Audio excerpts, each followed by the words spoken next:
Destroying 2 Elder Dragons saved countless lives, but it also created a devastating magical imbalance.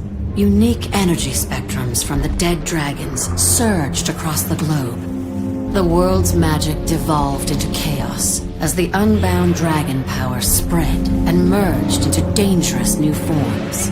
New enemies appeared to exploit the crisis. Worst of these was one of the long-absent human deities, Balthazar, god of fire and war. Balthazar disguised himself to muster an army and absorb magic to regain his lost power. His first target was a bloodstone. Then he targeted the remaining Elder Dragons to harvest their energy, knowing full well the impact this would have on Tyria. Yet amid the chaos of unbound magic, a new ally also rose. A different kind of dragon was born. Aurene chose you as her champion. You set about preparing her to someday face the Elder Dragons together and restore balance to the world. But will she even get the chance? It seems Balthazar no longer cares about the world, or even those who once worshipped him. He claims to have been betrayed. Whatever his reasons, he must be stopped. Centuries ago, heroes rallied to the Crystal Desert to stand against a renegade god. Will you too now answer that call?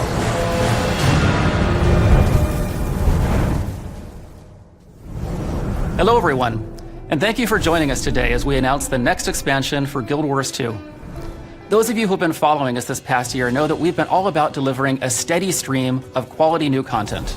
We shipped a full season of Living World, 6 episodes with 6 new open world zones, plus new fractals and raids, PvP and World vs. World updates, legendary weapons and armor, and more. Well, we're not letting up the pace. We've designed the next expansion to slot in seamlessly, starting right from where we left off in last week's season finale, and leading right to the premiere of Season 4, all with no breaks in content delivery. So today, as we announce the new expansion, keep in mind that this also kicks off another season of live content. Another cool thing about Guild Wars 2 expansions is that they're easy to get into. They don't invalidate existing rewards, they don't invalidate existing content. New players can join the game and enjoy the same content as everyone else. That's a big deal. So last time we announced an expansion, we talked about all the things we were doing to make that vision a reality. Reworking some game systems and adding new forms of character progression, things like that. But that's not what we're here to talk about today. This new expansion is all about content. At the end of the last expansion, we killed a second Elder Dragon. That victory saved the mortal races, but at a steep cost to the world. Into this chaos, a new adversary has come. We thought that the human gods had left Tyria, but one of them is walking among us. Balthazar, the god of fire and war. He's building his forces, and he seems hell-bent on killing Elder Dragons. If the gods really abandoned Tyria, why has one of them returned? Why did he disguise himself and absorb the power of a bloodstone? What's his plan? Today we'll reveal where we're going next with the story of Tyria. We'll travel to a long-lost land, and we'll introduce some fun new ways to play the game. Let's take a sneak peek.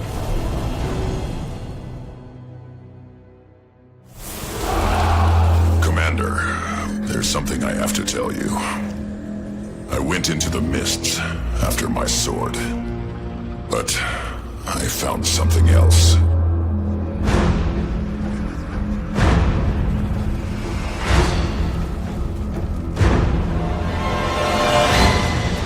Refugees are pouring in from Alona. If he kills an Elder Dragon, Tyria will never recover.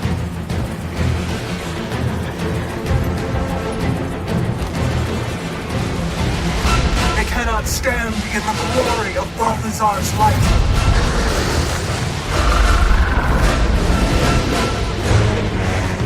I will right this wrong. I just can't believe one of the gods gave up on us. They cannot escape my wrath. When I am done, I will be the only god.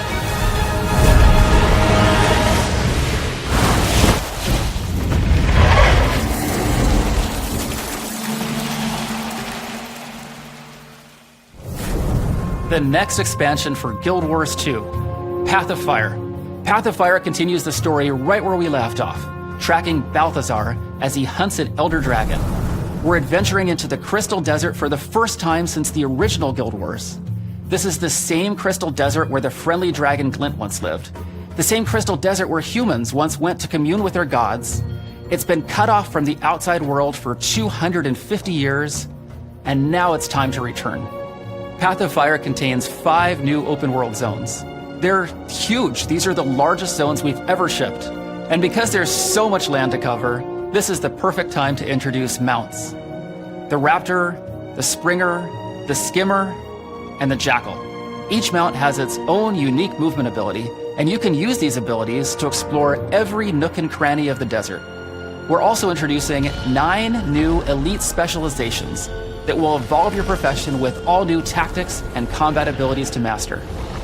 These are the core features of Path of Fire. We'll talk a bit about each of these today, and then we'll tell you how and when you can play all this for yourself.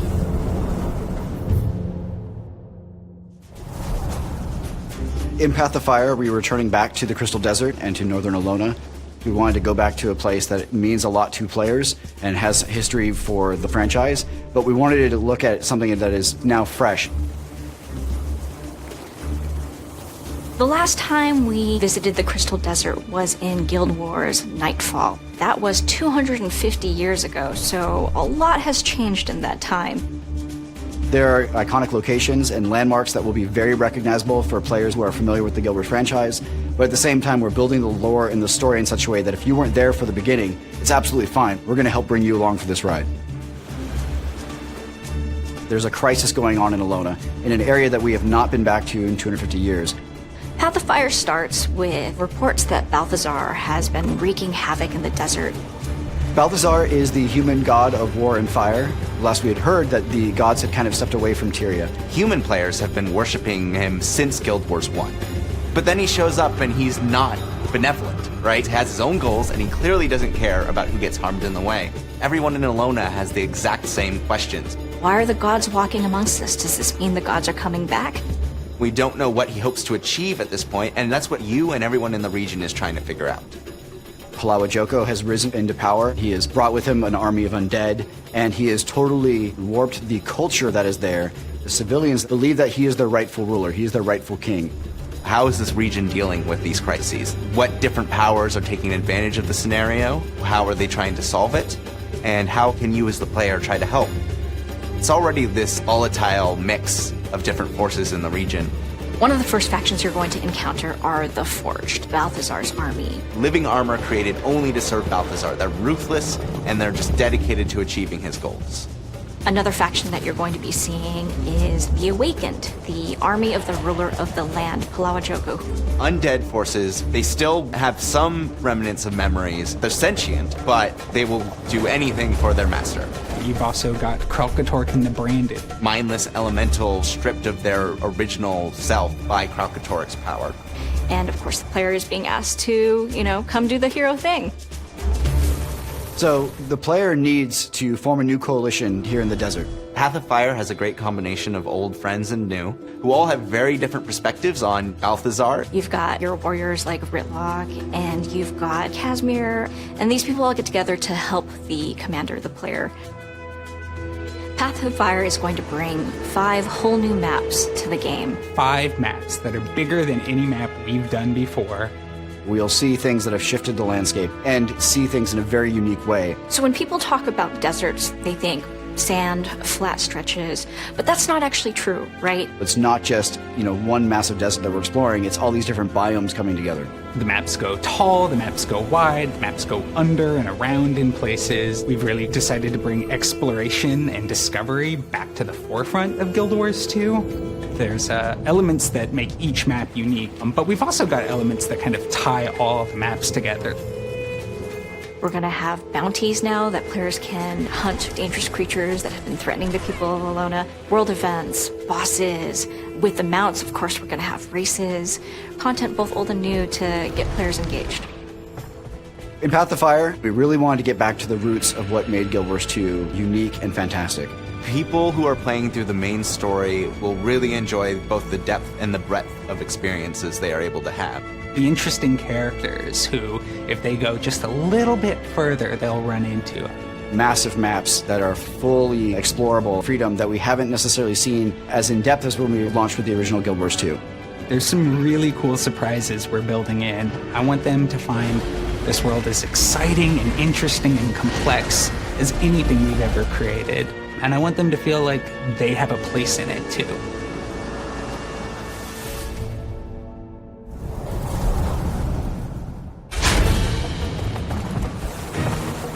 In Path of Fire, we wanted to build upon the mastery system that we started with Heart of Thorns. So we're introducing mounts for the first time into Guild Wars 2. Historically in games, mounts are about traveling fast. To us, mounts are so much more. A phrase we use a lot in the office is the joy of movement. It should feel exciting to move across the Alolan Desert in a variety of ways. Each mount has its own movement ability, its own places that it can get to and no other mount can. It really just kind of strengthens that feeling of exploration that we go for in our maps. Mounts are designed to be these companions that you have that are helping you traverse the world, but in addition to that, they're part of our mastery system. So it's additional horizontal progression. The idea here is that the mounts themselves are your ally. They're not just a creature that you're riding, they're a companion that's taking you on this journey that allows you to get across puzzles in ways that we hadn't thought possible before now. The first mount that players get access to is the Raptor, which has this enormous leap. It can jump across canyons and over roofs. This can be used to reach areas that might be off limits normally to a player. Mounts are not really intended to be a combat tool, they're more of a movement tool, but all of the mounts have a single skill that they can use to engage you into combat. The Raptor's engage skill is this tail spin. It can like pull enemies together, so it's really good for starting off big fights. The next mount most players will encounter is the Springer, just kind of like a mutant bunny or a slightly cuddlier jackalope. It has this leap that takes it up really high in the air. It's a charged up jump, and the longer that you charge it up, the higher up you'll go. And it can also be used to get access to some really fantastic stuff.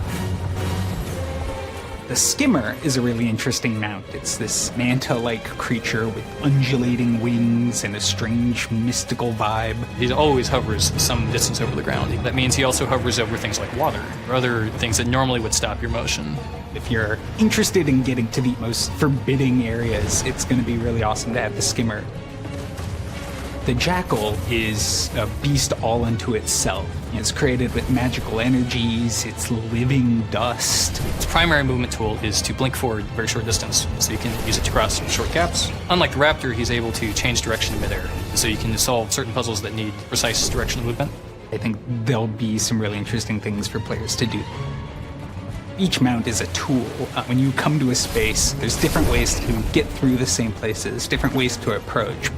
There's something really fun just about being in the Crystal Desert, moving in this way. And that just opens up the possibility of building places that aren't like anything players have seen in Guild Wars before.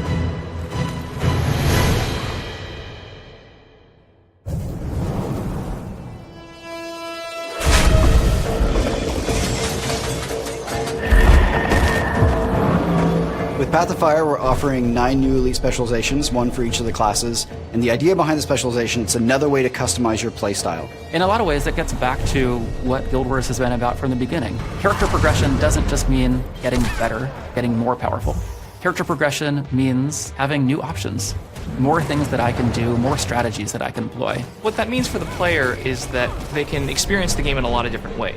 Path of Fire will present you with the options to play the profession that you've known and loved in a new fashion, and in doing so, shake the world up a bit. The Guardian Elite specialization is called the Firebrand. He specializes in burning his enemies and conjuring magical tomes that he can use to support his allies. They're the book nerd gone mad. They've got access to all these secret histories and these tomes that give them access to new skills really quickly. It's going to be giving up instant support for your allies in favor of casted support. The benefits of Guardians taking the Firebrand are that you're going to have a lot more focused support available to you. The weapon that they're wielding is the axe, a very offensive, up-close and personal means of eradicating the enemy. You've been entrusted with these secrets, and you have to protect them with your life. One of the most interesting changes is the Necromancer, who gets the Scourge specialization. They're rejecting Palawa Joko and finding this kind of alternate approach to necromancy in the desert. So they're there to help protect the souls that Joko's trying to take control over. What the Necromancer is going to do is he's going to give up his Death Shroud, and instead he's going to place his life force onto the Earth and protect allies from those locations. He gets a lot more battlefield control and movement options that the regular Necromancer would not have.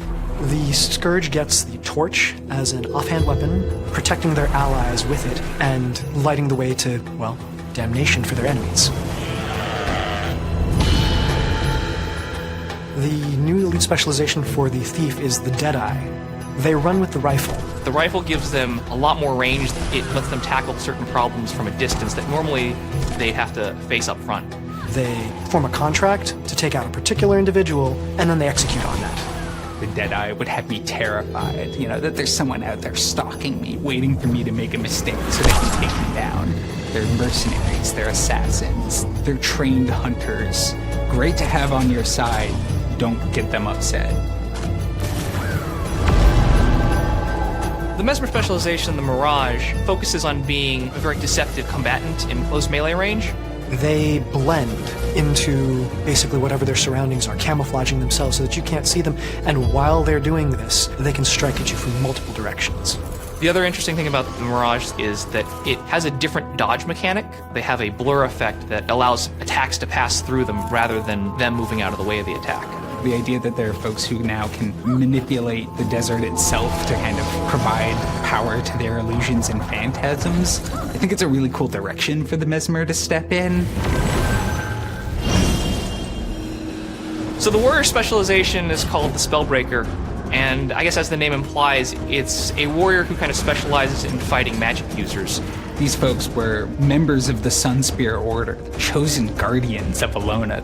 When their order was smashed, they picked up stopping powerful wizards was the best way to protect people. They wield daggers, and they have become so ridiculously focused at perceiving magic that now they're able to actually cut magic off of their foes. So they've got these incredibly powerful retaliatory abilities. They've got the ability to just stop skills from working in an area or strip the enemy's boons. You don't just challenge your enemy where they're weak, you challenge them where they're strong, and you make them back down.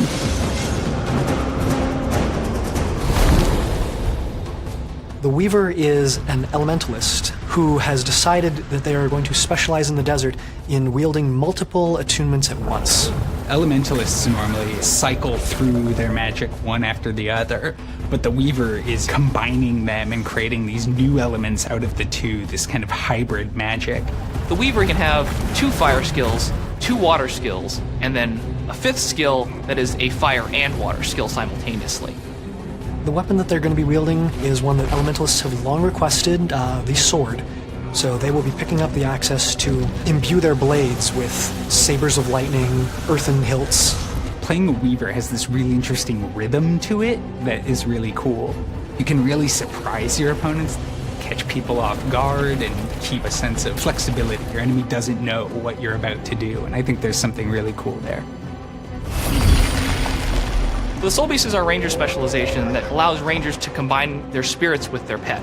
They become their bear, they become their devourer. They take on the essence of these animals and tear through opponents. They also gain access to the dagger as a main hand weapon. Now they can kind of slice and dice with both components, crossing into close range, as well as crippling from a distance. It works really well with some of the new pets that we're adding for rangers in Alona. The Renegade is the elite specialization for the Revenant. This is a new legend that they get to channel, and the legend is of Kala's Scorchrazor, this renegade char. And she kind of bestows on the player her rebellious spirit that she used to overthrow the Flame Legion. And what this kind of manifests as is the ability to ambush opponents. You can summon members of her char warband to bolster your allies, or you can fire arrows into a portal into the mist that come out of a different portal behind the enemy. What's really exciting about the Renegade is the idea that standing up to powerful, intimidating foes because you know what's right and you know you'll win in the end. The Hollowsmith is the Engineer's elite specialization. They take a very clean look at energy, light in particular, and find ways to bend it to enhance their strikes He can have this kind of interesting multi-weapon playstyle. You can do an attack where you pull out a holographic hammer and you hit him with the hammer, and then you can pull out some holographic guns and you shoot them with the guns. In the process, they build up heat within themselves. If they stay too long in this kind of heated mode, they will eventually explode. The idea of bending light to be your weapon, I think, is really cool. Elite specializations are a really fun way for us to explore different ways to play the same character. They push the bounds of what they've done before. You get to choose how your character exists in the world, what they do, how they do it, and these elite specializations allow you another step in customizing the character to meet that end. And that is Path of Fire. It's a rich experience that will take you to the sands of the Crystal Desert, pit you against new foes, and change the way you fight and explore the world. An epic story, 5 immense new open-world zones, mounts that allow you to move through Tyria in all new ways, and 9 new elite specializations. Plus, a brand new guild hall to unlock and call home. You can buy Path of Fire as a standalone expansion. You don't need to already own the base game or Heart of Thorns. And we're also offering a bundle deal with both expansions. Everything you need to know is at guildwars2.com. The final question is always, when can I play? Well, I have some good news. We'll be running a preview experience event next weekend. It's open to everyone, even if you're not already a Guild Wars 2 player. Just create a free account today to get ready for it. And after the preview event, you don't have long to wait. The gates to the Crystal Desert open in less than 2 months. Path of Fire launches September 22nd. We truly couldn't be more excited to share with you what we've been creating with Path of Fire. As always, it's you, the fans, who make all this possible. Thanks again for your support and for being an integral part of Guild Wars 2. We'll see you in the Crystal Desert.